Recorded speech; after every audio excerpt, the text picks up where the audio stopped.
2019 YCP ప్రభుత్వం అధికారంలోకి వచ్చినప్పటి నుంచి ఇచ్చిన హామీలు ఒకటి, నెరవేర్చేది ఒకటి.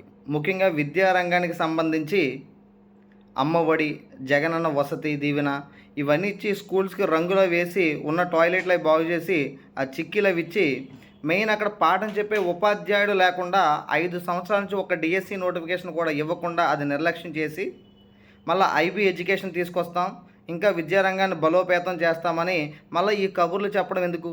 అసలు పాఠం చెప్పే మాస్టర్కే మీరు ప్రయారిటీ ఇవ్వకుండా ఐబీ ఎడ్యుకేషన్ తీసుకొచ్చి ఏం ఏం ఉద్ధరిద్దామని ఈ యొక్క ఆంధ్రప్రదేశ్లో, ఈ ఆంధ్రప్రదేశ్ ప్రభుత్వంలో వేలాది మంది నిరుద్యోగుల గురించి పట్టించుకొని ఈ ప్రభుత్వం ఎడ్యుకేషన్ రంగం మీద అభివృద్ధి తీసుకొచ్చేది ఉపాధ్యాయుడని గుర్తించిన ఈ ప్రభుత్వం మరి మనుగడ ఏ విధంగా సాధిస్తుంది, విద్యారంగంలో అభివృద్ధి ఏ విధంగా సాధిస్తుందో అర్థం కావట్లా.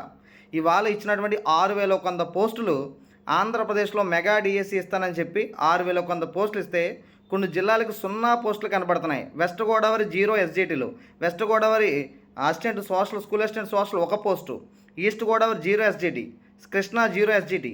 అసలు ఆ పోస్టులతో 5 సంవత్సరాల పాటు డిఎస్సి కోసమే ప్రిపేర్ అవుతున్న నిరుద్యోగులకి మీరు ఏం సమాధానం చెప్పాలనుకుంటున్నారు? అంటే ఇక నిరుద్యోగులే కదా, వీళ్ళు మనం ఏం చెప్పినా వింటారు, కోచింగ్ సెంటర్లే కదా అవి అలాగే పడుంటాయి. అసలు ఇటువంటి పరిపాలన ఊహ తెలిసినప్పటి నుంచి ఎవరు కూడా చూసే ఉండరు నాకు తెలిసి.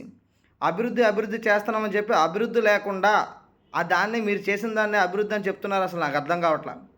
క్వాలిఫికేషన్ లేని వాళ్ళేమో మంత్రులు, మినిమం ఎడ్యుకేషన్ మీద అవగాహన లేని వాళ్ళందరూ కూడా ప్రభుత్వాన్ని రన్ చేస్తూ ఇవాళ నిరుద్యోగులందరినీ కూడా చాలా ఇబ్బంది పెడుతున్నారు మీరు.